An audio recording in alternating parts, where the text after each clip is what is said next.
from there and reach your goals. It's been reported by the host. Got it. All right. So with that being said, we're going to talk about the path to financial empowerment. And I'm going to share my screen. Let's see. Just go here. Here. All right. Can everyone see that? Yes. Yes. Okay. Perfect. Yes. Perfect. All right. So we're going to talk about the path to financial empowerment.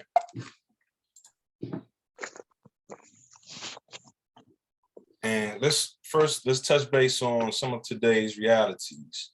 And this actual presentation is maybe a year or so old. It's a little bit older. So these numbers are probably even higher than they are on this presentation at this moment in time. But about 43 million people have a 599 credit score or lower. Nearly half of Americans don't know their credit score at all, or even know where to find their credit score.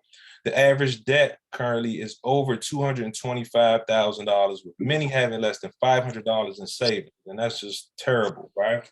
49% of Americans have no retirement, and only 18% know that they're on track to reach their income goals for retirement. You know, how many of y'all see the little old lady working at Walmart? She's 70-something years old, and she's just doing what she has to do, right? We all don't want to be in those shoes when we reach our golden years, right?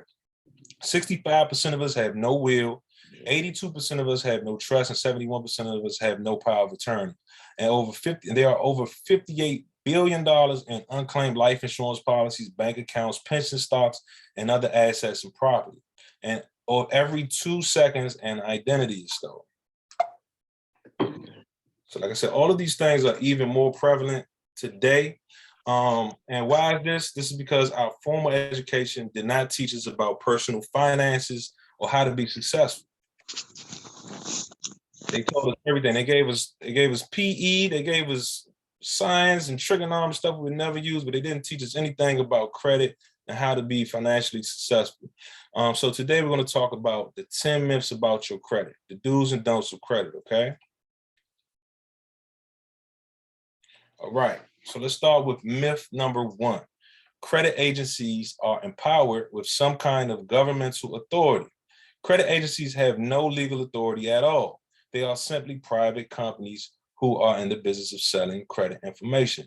So a lot of times people come to me, they think that, you know, the credit bureaus are some type of government agency like the FBI or the CIA or something like that. And this is completely false. But this is what we have been sold as the American public, right? That these are some type of governmental authorities, and they're not. They're privately owned businesses, just like any other business. I equate them to shoe companies.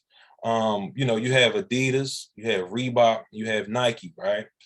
They all sell the same type of product, but none of them are actually in business with each other. They're all separate entities, but they're all selling the same product. The same thing applies to the credit bureaus. The product just happens to be you. Okay, so all 3 of these credit bureaus, TransUnion, Equifax, and Experian, and you can write those down if you're not familiar. There are 3 main credit bureaus, TransUnion, Experian, and Equifax, right?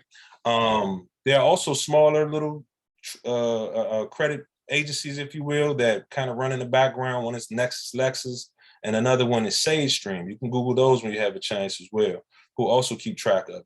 But they all sell your information to creditors.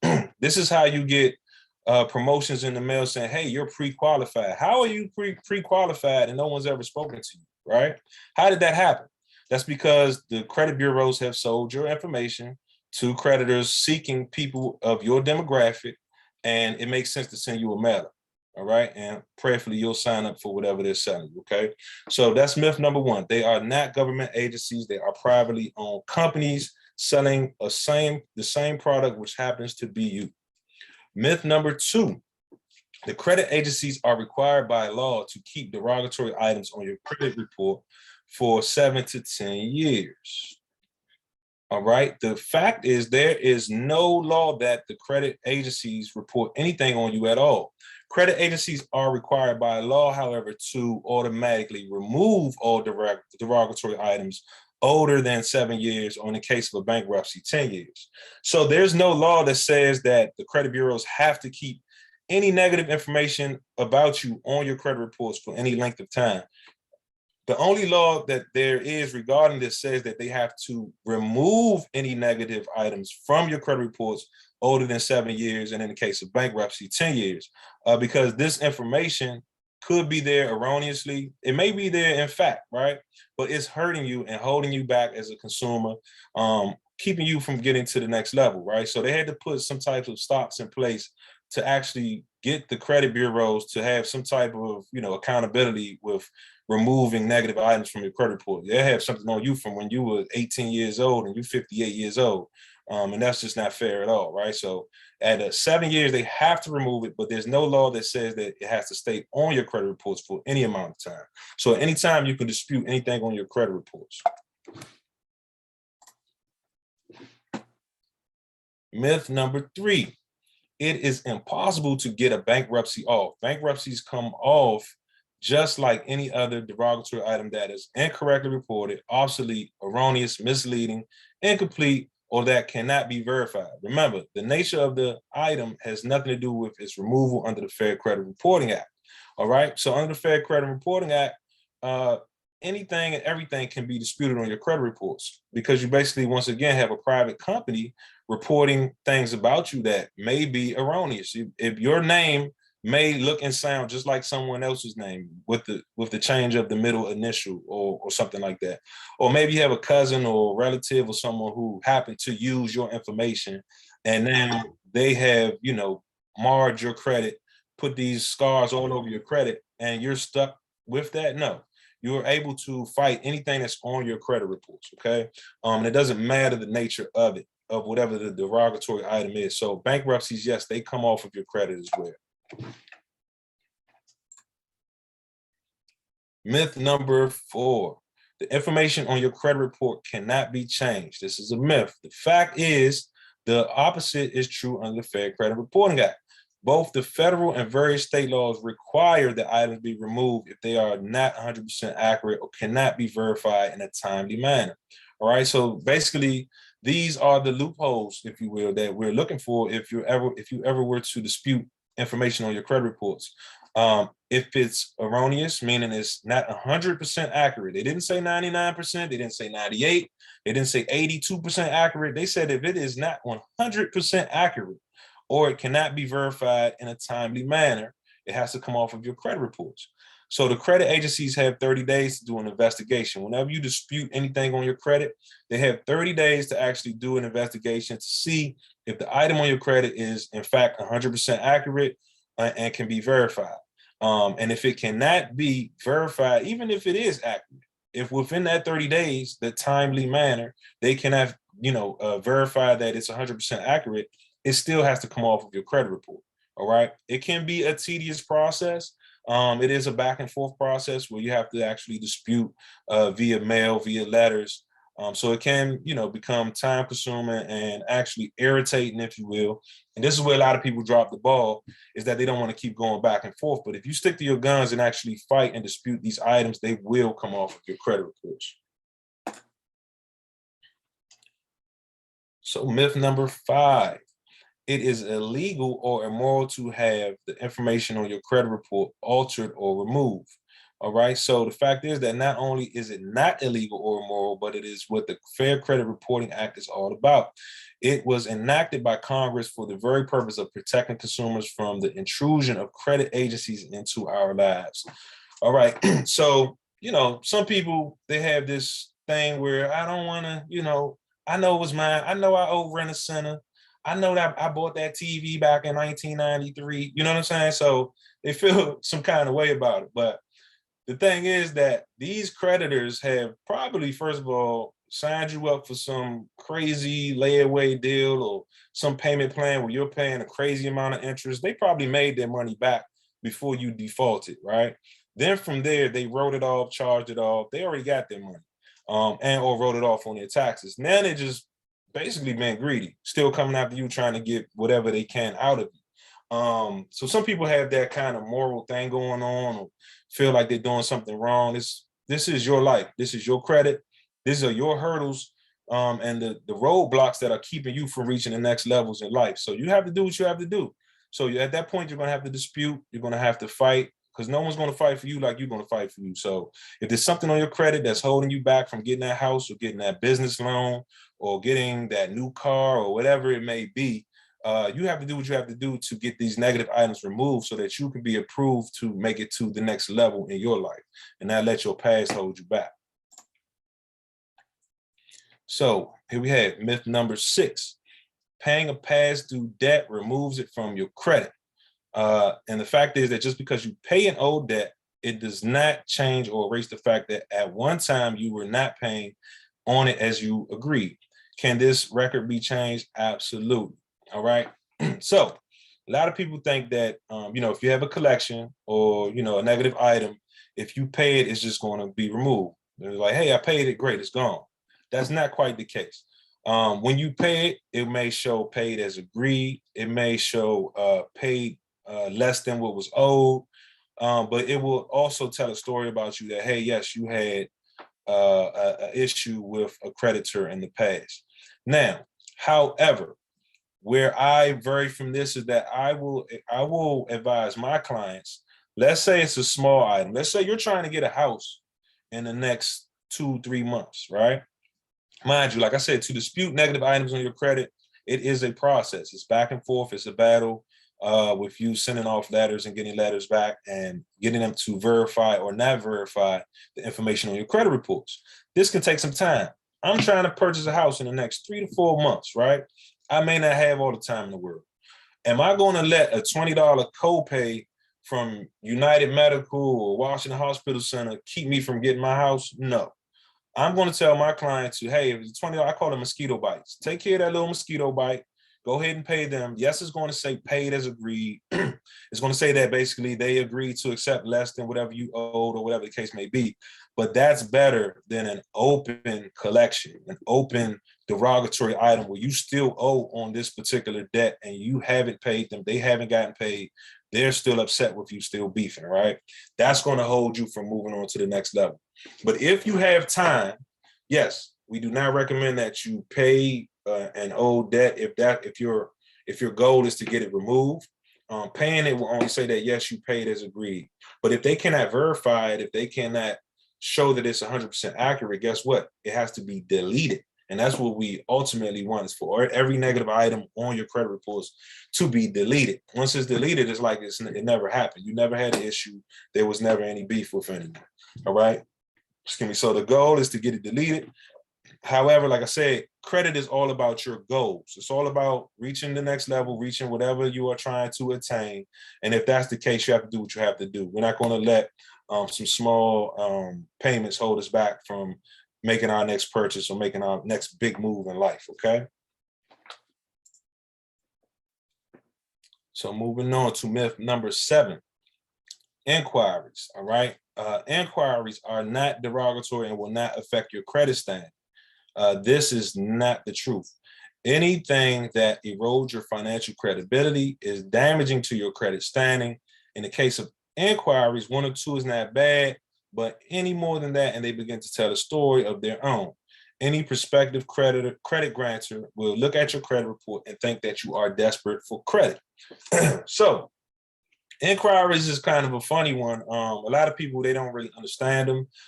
They think that, hey, I'm just going to shoot my shot, I'm going to roll my dice and see if I win. And if I don't, it's all good. Well, that's not quite the case. Every time you do an inquiry, you lose anywhere from 2 to 10 points, and sometimes more, depending on how many inquiries you have. And so what is an inquiry then in that case? So every time you hand over your social security number to someone, just assume that it's an inquiry that's about to happen. I'm at the car dealership and they say, hey, let me just see you, fill out this form, and this is going to ask you for your social security number. You say, are you going to do an inquiry on my credit? No, it's no inquiry. It's a soft pull. Don't worry about it, right? They run your credit before you get out of there. You're not even aware of what's happening. You're just thinking you're starting the application process. They come back and you say, oh, we're sorry, we couldn't find anybody that could approve your particular set of circumstances. Come back in a month or so. We're going to keep in touch, man. We appreciate you coming in. You leave out of there, you go, Credit Karma dings you, gives you a little alert. You have 32 inquiries. And you're like, what the hell? 32 inquiries, right? So what happens is when you have poor credit, have bad credit, they'll run your credit to see who will approve this poor credit and give you this crazy interest rate. So most banks may not approve you, but there may be a smaller bank who actually deals with bad credit people who may come back and give you a 25% interest rate on this new Lexus that you want, this new Benz. Yeah, we'll give it to her if she'll pay 25% interest on it, sure, right? But your credit may be in such a poor place that they won't even approve. So now they just ran it through every bank that they could possibly think of until they get to the end of their list and they've all disapproved you and walked you out of their offices, losing anywhere from 2 to 10 points with each inquiry. Typically, they won't hit you as hard when you're in one setting and they run it that many times. You may lose 4 points, 5 points, may lose 10 points, right? But the point is, from then, you have 32 inquiries on your credit reports that sit there for 2 years. So all inquiries stay on your credit for 2 years. So if you get an inquiry in 2022, it'll be there till April of 2024. Then it'll come off. So you don't want to be stuck with 32 inquiries. The rule of thumb is no more than 4 inquiries in a 6-month period. Again, that's no more than 4 inquiries in a 6-month period, okay? You can write that down. And like I said, it makes you look thirsty. It makes you look desperate. It makes you look like Felicia on Friday, knocking on everybody's door, trying to borrow money, trying to borrow their VCR. Bye, Felicia. Bye. No, we're not letting you get it, okay? So myth number 8. If you get a derogatory item removed, it will just come back. All right, this is also not true. Not if it is removed legally. When it is removed with cause under the Fair Credit Reporting Act, it cannot legally be placed back on your credit report. The same law that requires its removal prohibits it from being placed back on. All right, so a lot of people think that, hey, yeah, I'll get it removed. It's just gonna pop back up, or I had it removed before and it came back. This dispute and stuff doesn't work necessarily, right? The thing is, once it's removed, it cannot come back on your credit legally, right? And especially not from that same creditor or that same credit collection agency. So once it's come off, it's gone. Now, what happens sometimes and what people get it confused is it may pop up with a different company, and that's something different. But once again, you do the same process, you dispute it, and it will come off. Because what happens is credit collection agencies, they buy your debt for pennies on the dollar. You owe $5,000, they might have bought your debt with a bundle of debt, right? Where your particular account might have only cost them $50, right? It might have cost them $50 to buy your $5,000 debt. This is why they have such a margin where they can accept less than what you owe. You owe $5,000. They call you up and say, hey, yeah, you owe $5,000, but we'll accept $2,500 if you can pay today, right? If I pay $50 for this particular investment, which is you and your debt, I can afford to take $2,500 off the top, right? Everything is profit. It's all profit. So once it's taken off, it cannot legally come back on. But what they'll do is, let's say they came at you, they lost the fight to try to get this money from you. You won because they cannot prove that you owe this money. They stick your debt into the second pile and sell your bundle of debt to the next collection agency. The next collection agency may then try to reach out to you to get that same $2,500 or $5,000, but you just go through the same process. Eventually, they'll get tired of chasing you and realize that you're not the one to be played with, and they'll keep it moving. So legally, they cannot put it back on your credit reports. And as long as you know that, you have a fighting chance. Myth number 9, the past equals the future. All right, this is the biggest myth of all. As we've been discussing, the concept that once bad, always bad, or at least for 7 years is totally false. Anybody can run into hard times or an emergency situation now and then, but that doesn't automatically mean that they are a poor credit risk for a magical 7 years. The simple truth is no credit report can predict the future. All right. So just like we've been discussing, excuse me, through all these myths and misunderstandings, what you have done in the past does not equal your future. And at any point in time, you can dispute anything that you see wrong with your credit. And whether it's wrong or quote unquote right on your credit or accurate, you can still dispute it. It's up to the credit bureaus to actually do their job. You got to push them to the fire to make them do their job, to verify if these accounts are accurate, if they are not 99, not 98, 97% accurate, but 100% accurate, which is what they were supposed to have done prior to adding it to your credit reports, which they never do. All right. So technically, they never did their job in the beginning. You're just forcing them to do what they don't want to do. They're lazy. They got everything automated. Everything's on computers. They don't even really want to touch anything that's coming or going through their offices, right? It's all numbers on paper and computers. So with that being said, you got to push them to do their job. So there is nothing that says that you have to be stuck with this bad credit, like I said, for a magical 7 years, or that the past or what you have done when you were a younger person, XYZ, will equate to your future endeavors and equate to your future credit. Okay. So don't feel any kind of way about disputing anything on your credit. That is absolutely what you should be doing. Excuse me, myth number 9. I was on myth number 8, excuse me. Myth number 9, I cannot restore my own credit. I cannot restore my credit on my own. Yes, you can. You can try to do it yourself, just like you can represent yourself as an attorney in a court of law, but you can also allow experienced professionals to educate you and assist you in restoring your credit profile.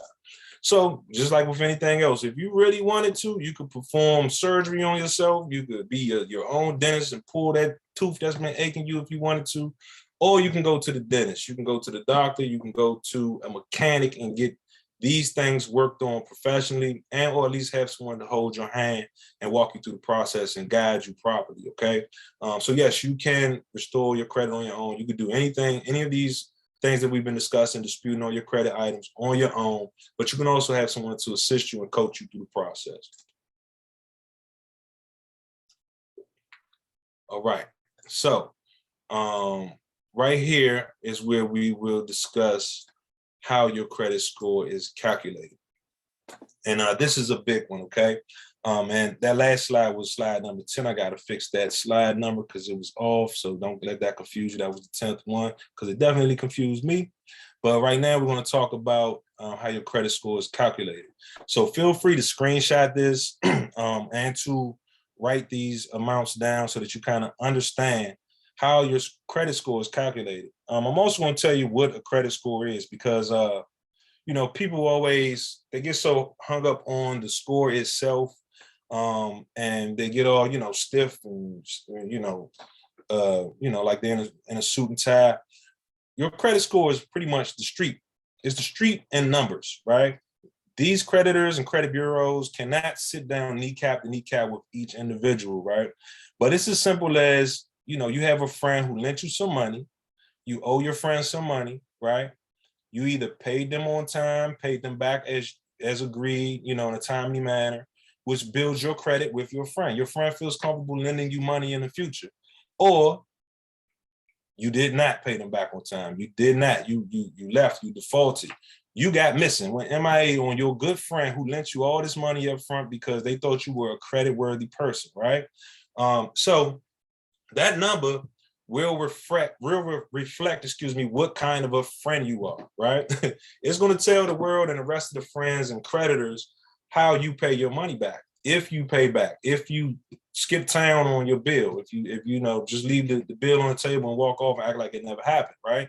So it warns the next creditor, you know, hey, this person, red flag, don't lend her money. Don't give her this business loan. Don't give her this, don't give her that, because she still owes me. She still owes me. What you think she's gonna do to you? All right. So that's what this credit score says. So if your credit isn't up to par, it's not by happenstance. It's by whatever you have done in the past, and or in some cases you may not have much credit. So you may not have borrowed anything from any friends, and therefore no one knows what to say about you. So they'll also give you a low score at that point. There's a difference between a low credit score and bad credit. You could have a 580 credit score and just not have may not have ever had any credit in the past. May have never had a credit card, never had an apartment in your name, never had any cable. There are people like this. They never had anything in their name. Versus someone who's had everything in their name and they didn't pay Nordstrom, they didn't pay Vicky's Secret, they didn't pay the car note, they got repo. That's bad credit. There's a difference, but they may have the same credit score. So we're not so much hung up on the scores as we are on the accounts and what the accounts are doing. So we have to pay attention to the accounts and we have to know how to assess the accounts and its health, all right? And so this is how it's done. This is how your credit score is calculated, all right? And so as you can see, out of this whole pie chart, two of these are very much larger than the others, right? The very first one is your payment history. So your payment history is 35% of your credit score, okay? 35%. So let's take that back to school times. You know, you're in high school and you're missing 35% of your grade. You cannot have an A in that class. You can't have a B in that class. Most likely you're about to fail this class, right? So if we're missing 35% of our score, then we're pretty much failing in the class of credit, okay? So your payment history, what is that? It's simple as paying on time. So many times I see people take this part for granted. They really skip over this one. You know, they say, yeah, I just got a $10 bill with Nordstrom's or Saks Fifth and, you know, or wherever, right? It's a small bill. I'm gonna pay him next month, or my taxes are on the way. I just did my taxes. So I didn't pay it January, February, March, April, but I'm gonna pay it in May, right? Well, guess what? You just got 4 months of late payments, which is going to register on your credit. So it's not going to show up that, hey, yeah, you know, Angela or you know, Annette, yeah, she's going to pay in 4 months. She's going to get them straight. It's not going to say that. What it's going to say is that, hey, she hasn't been able to pay in the last 4 months. It's only been a $10 bill. She couldn't do it. Maybe she's going through something. Maybe she's lost her job. Maybe she's going through something emotionally, financially, physically, where she cannot physically pay people back at this point in time in her life. Is it safe to lend her money right now? Probably not. Let's lower her score. Okay. So when you're not paying stuff on time, you're losing 35% of your credit. And when you're late, it will stick around for years to come. It sticks around and haunts you. It really does. It haunts you and holds your credit scores back. So I can't stress that enough. That's the biggest item and the most overlooked item when it comes to credit is paying your bills on time. Anything that reports every 30 days, you need to be paying it on time. You could pay more if you would like, but absolutely always, always, always pay the bare minimum on time, never ever being late, because it will jack your credit up. If you have a 700 plus credit score and you make one late payment, I don't care if it's $2.50, make one late payment and let it register on your credit. You're going to drop from 7s to the 5 so fast it's going to make your head spin. All right, so do not take that one for granted. I can't stress that one enough. You can put a big red exclamation point over that one. Never, ever, ever, ever, ever be late. Always be on time. That's going to keep your payment history good. And that is 35% of your credit. 30% of your credit is the amount used, the credit that you're using. So it works two ways. It's 30% of your credit score. And also, you're not supposed to use more than 30% of your available credit. All right. So the easiest way to calculate that is whatever credit card that you have divided by 3. That's basically a third. 30% of that card is practically a third. And you're not supposed to use more than that. So if I have a $3,000 credit card, I'm not ever spending more than $1,000 on that credit card if I can help it. I mean, I understand that life happens, emergencies happen, so on and so forth, where you're actually, you don't really have a choice. You have to use the credit card. That's fine. But once you do, understand that you need to get it back down to under 30% usage as soon as possible. So it's 30% of your score. And the rule of thumb is not to use more than 30% of your credit ever. And keep in mind, I said 30. I didn't say 31. I didn't say around 30, 35, 40. No, 30. As soon as you go over 30% usage of the available credit to you, your scores decline. So at 31%, your scores will drop. 32, drop. 40, blah, blah. So the way they look at it, once again, going back to just, plain Jane, plain terms, street terms, if you're using all of your credit, why is that? You're acting kind of unusual. Maybe you're paying your bills with your credit. If you're paying your bills with your credit, then why is that? Have you lost your job? Has something happened financially? Have you taken on some new responsibilities that we're not aware of? Is it safe to lend you more money at this point in time? No, it's not. So let's lower her score to let the rest of the world know that, hey, she's working on some things right now. Let's give her some time to get back up to par. And when she's back, we'll raise her scores to let the world know that it's safe to lend her credit. And then you can actually start applying for different things again. And that's how that works. Again, these two items alone is 65% of your credit score, okay? So if you're not paying your creditors back on time, you're late, whether it's one card, two cards, three cards, and you're late, you're losing 35%. And then you're maxing out your credit cards. You maxed out the Macy's. It's Christmas time, and you just had to buy everybody Christmas gifts. You maxed out all your cards. We just lost another 30% of your credit. Okay, so 65% of your credit is out the window, and you don't have good credit at that point. Okay, so just keep these in mind. And then moving on, your length of credit, the credit history. So let's take a college kid, right? They're new to credit. They're newly introduced to credit. They're not going to have a strong length of credit history, right? Versus an older person who's been dealing with credit all their life. They may have a lot more experience, and it may show on paper. All right. Well, that makes up 15% of your credit. Okay. So a young a young age of credit might be a year or two, 2 years old, 3 years old. A more seasoned age of credit might be 10 years, 20 years, 30 years, right? So that shows someone who knows how credit works. They know how to pay people back. They understand the game, if you will. They know how to deal with their issues when it comes to credit, as opposed to a younger person. There's a more of a safety and a trust factor with someone who's been dealing with credit all their life. All right.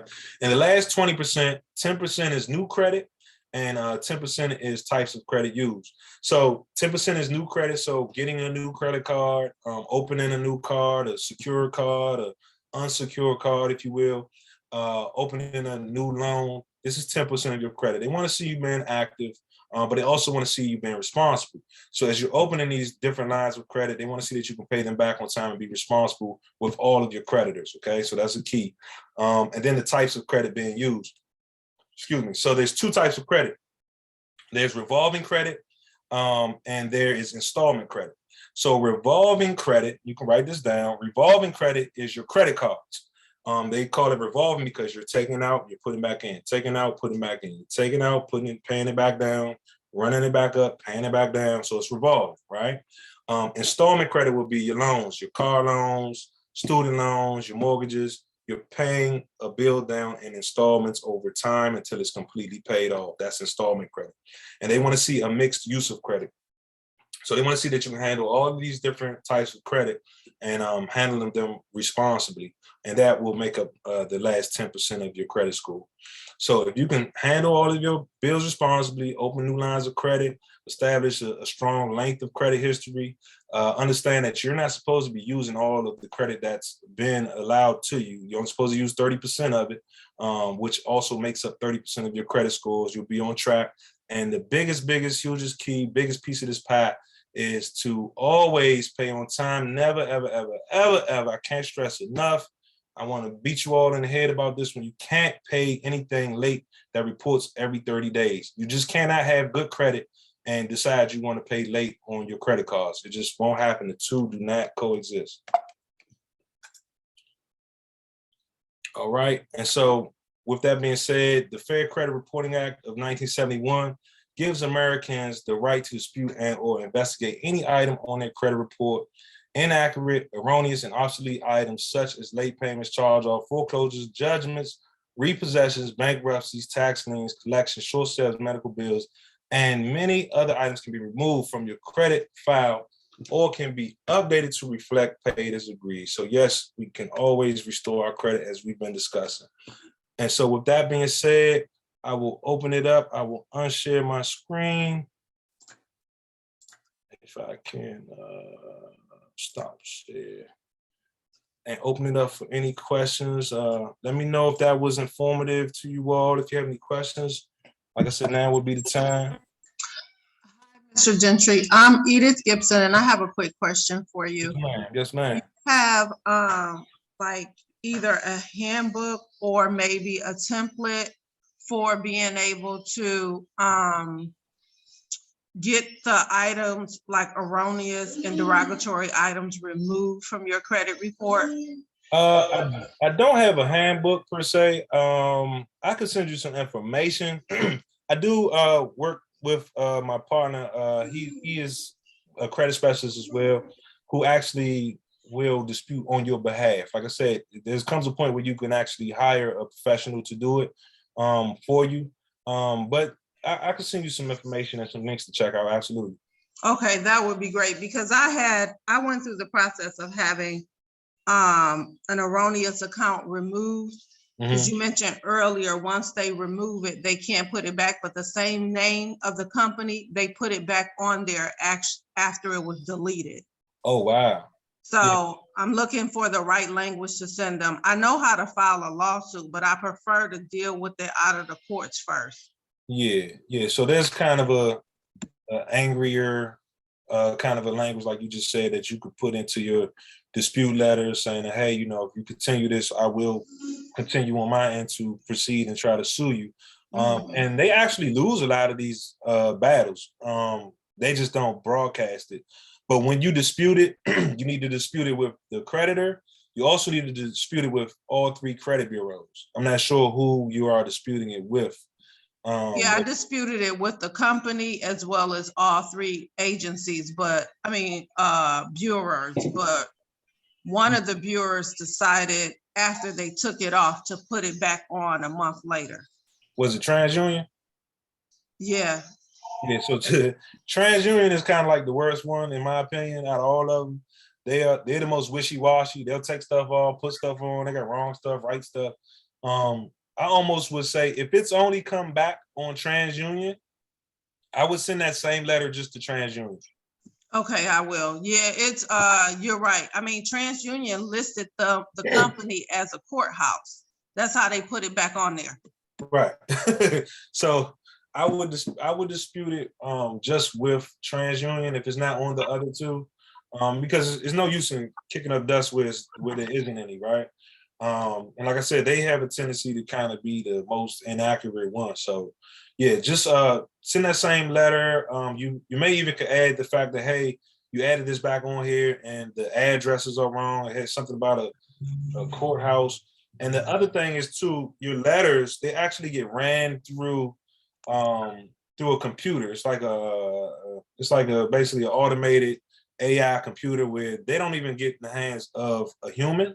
So it's almost best if you either handwrite it or add some color or make some misspellings in there, like purposely put some grammatically incorrect stuff in there, because the computers can't understand it and it has to go to the hands of a human.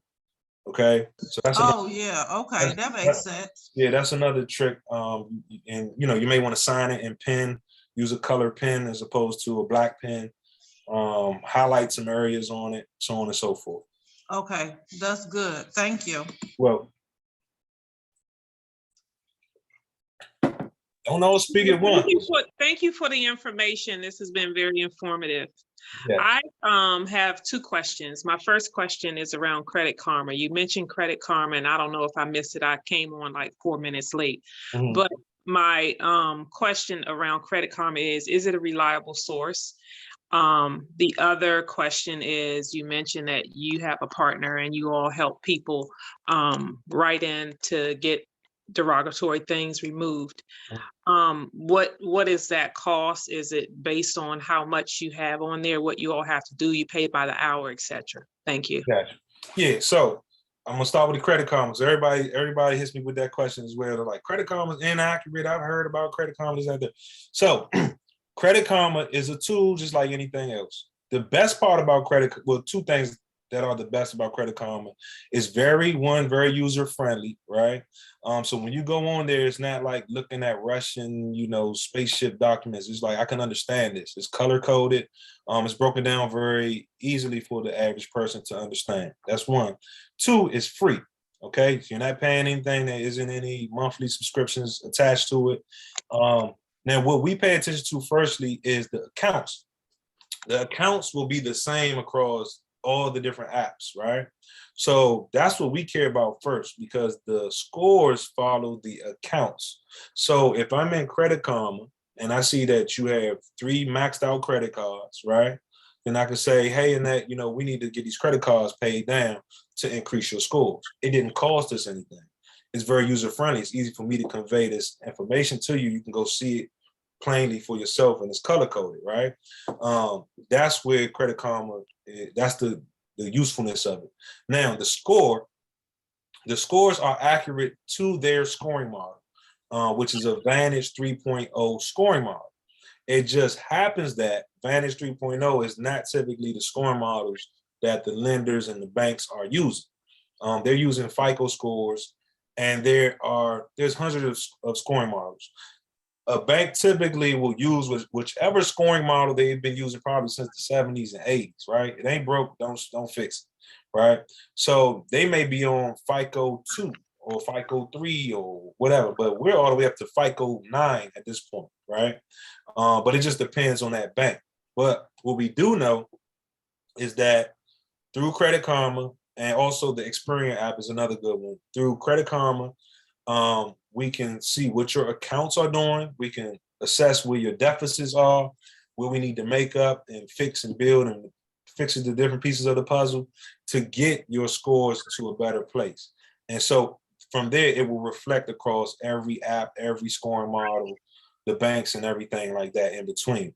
Now, if you wanted to actually see what the banks see, it's no 100% app or website to see exactly what they see, but there are some websites that are closer to what they see, such as Credit Check Total, My FICO, right? But again, these all are paid websites, paid applications, paid subscriptions, right? So it's kind of like we're going to use Credit Karma and Experian up until the point where we can't go anymore. And then if we want to narrow it down and pinpoint and kind of see exactly where we are, then we can use some of these other apps and subscriptions if we choose to. But why I want you to pay $30 a month for the next year? You know what I'm saying? Like that's $300+ you could have put towards taking care of a collection or something else. So the 2 apps that everybody should get is one, Credit Karma, right? They used to update every 7 days. Some of them now update daily. It just depends. They have different versions of the app. It's really a roll of the dice which version you get, because they try their beta versions out on new customers, so on and so forth. But they will update typically every 7 days, and or daily. Okay, so from there, we can keep track of what our accounts are doing, at least on a weekly basis, for free, right? And it's very user-friendly. And if something hits it and we don't know what it is, we catch it. We're like, hey, what's this? I didn't apply for that. Now someone may have stolen your identity or so on and so forth. Now, the Experian app also has a free version. So get the Experian app. So Credit Karma is going to show you TransUnion and Equifax. And if you get the Experian app, now you have Experian. So now we're looking at all 3 credit bureaus for free. Doesn't cost us a thing, right? If you wanted to upgrade your Experian app, you can upgrade it and it will actually show you all 3 credit bureaus, all 3 credit scores.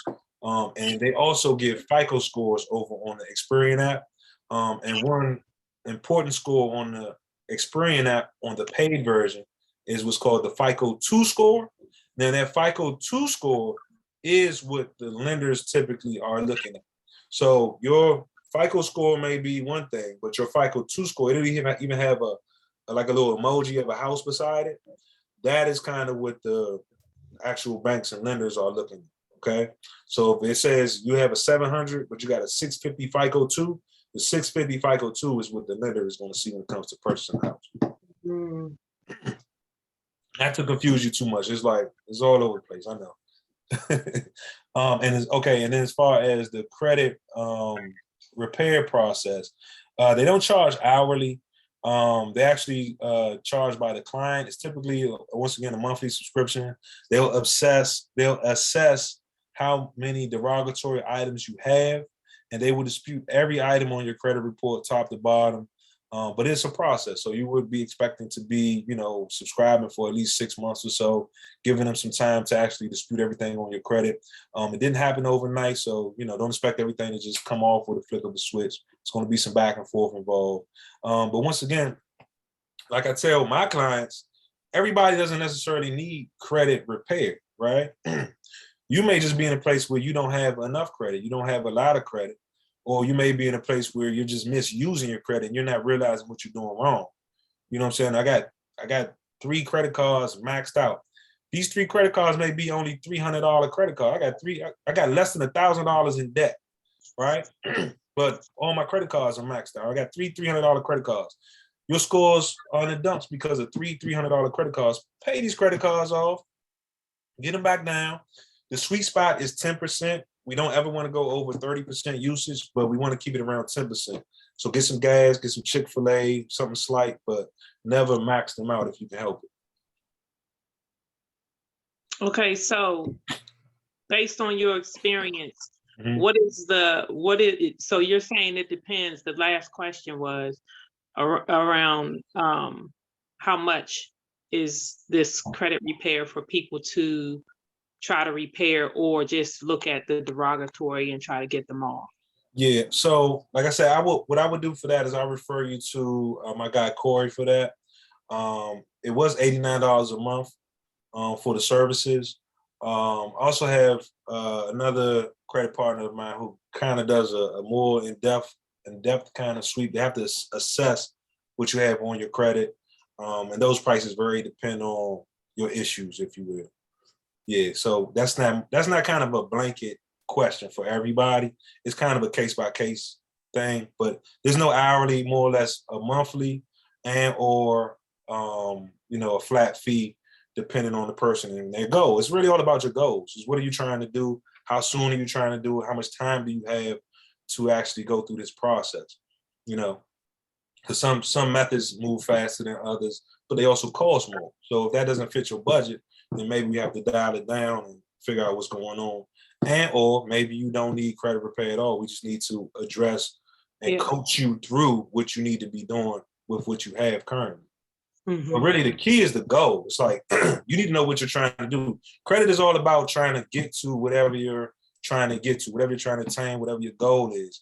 So it's about, if I'm trying to buy a house, okay, you don't need a 700, 800 credit score to buy a house. You really need to be over a 580. But if you're just at 580, then you need to have some money in the bank because they're going to charge you points and fees and this, that, and third. All right. If you want down payment assistance in Maryland, at least, you need to be at least a 660. 660 will qualify you for down payment assistance and all the different programs that Maryland offers, right? So you may be at a 650 and you're just 10 points away with a maxed out credit card. I may look at your credit and say, girl, all you got to do is pay this credit card down. And in 30 days, you're over your 660, you qualify for everything, you got a house. Versus someone else who may have a bankruptcy, a repo, or this or that, and third, that just happened yesterday. That's another thing. Things that just happened recently can be a little more difficult to get off of your credit because they just happened. So when you're disputing it with a company that may have your paperwork sitting right here on the desk today. You know what I'm saying? Versus someone 3, 4, 5 years ago who you're just your memory, if even that, at this point. You know what I mean? They've already written it all, charged it all, they've moved on, right? But it's still showing up on your credit. Those are a lot easier to dispute and get off of your credit than say a new item, something you just did, someone you kind of just pissed off, if you will. That's going to be a little more difficult. Okay, thank you. Is your phone number? Yes, we're gonna share all that information. Yep. Okay, thanks. Well, that was good one. These are some good questions. Let's take one more. Anybody left before we shut it down? You actually had one in the comments. I'm not sure if you addressed it, but they asked, Daryl asked, what's the best way to build your credit? the best way to build your credit, first of all, the best thing to do for your credit is to, one, know the rules and don't mess it up before you get started, right? So like I said, if you owe anything every 30 days, never, ever, ever be late. That's first of all, because even if we get you to a 700, we can get you to an 850. And you make one late payment and it registers, you can kiss that 850 goodbye, and it's going to be kissed goodbye for a good while to come, right? So we need to first be able to handle all of our bills responsibly. That's the first key to good credit, is to be able to handle all your bills responsibly, pay everything every 30 days, that reports every 30 days on time, every time, right? No exceptions to that rule. Because the credit is, like I said, it's the key to getting whatever it is that your next goal is. So we just need to keep our key handy, and we need to have it accessible. We need to have that access to the funds to make the next big move in life. With that being said, to build it, we're just going to acquire new credit accounts responsibly and just manage them responsibly. So if you don't have any credit, you may want to get a secure credit card, right? Or maybe a merchandise card, such as maybe a Fingerhut card or something like that, that reports every 30 days. They will actually take a chance on you as a person with little to no credit. But again, the key is to never be late. You can't default on them once you get someone to take a chance on. Once you get this new friend who's willing to lend you money, you cannot do them wrong and don't pay them back, and don't pay them back on time, because they're going to tell the whole world on you, and they're going to put a red flag over top of your head and let the rest of the world know, do not lend him any money, and your scores will take a dive overnight, very, very quickly. So yeah, so the best way to build credit, just be on time with everything, open up some new accounts, get a secure credit card, get a merchandise card, and from there, they'll start offering you credit. Once they see that you're credit worthy and you can handle all of these different creditors responsibly, they'll offer you new credit, and you just need to be picking and choosing responsibly and handling the new credit in a responsible manner, making sure that you pay everyone back and pay everyone back on time. And that is how you will build your credit. Appreciate that, John. Yes, sir. All right, well, with that being said, I guess we can conclude this. I'll hand the mic back over to Ms. Pendergrass. I appreciate you all having me. I appreciate the time that you all spent to sit down and soak up this information with me. And I hope that it was very insightful and helpful to you all. And we will see you at the next one. Thanks a lot. Great. Thanks, John. Awesome. Great information. As we stated earlier, please complete the survey. If you have any questions of me, you can address those now to me or Ms. Clark. And if we don't, we're going to end the session. No questions? Yes, I Well, you didn't get got- the information. I didn't get the contact information. Oh, everything will be emailed to you. His contact information, the link to the YouTube, because we do record it. And I'm sorry, I'm stopping it now.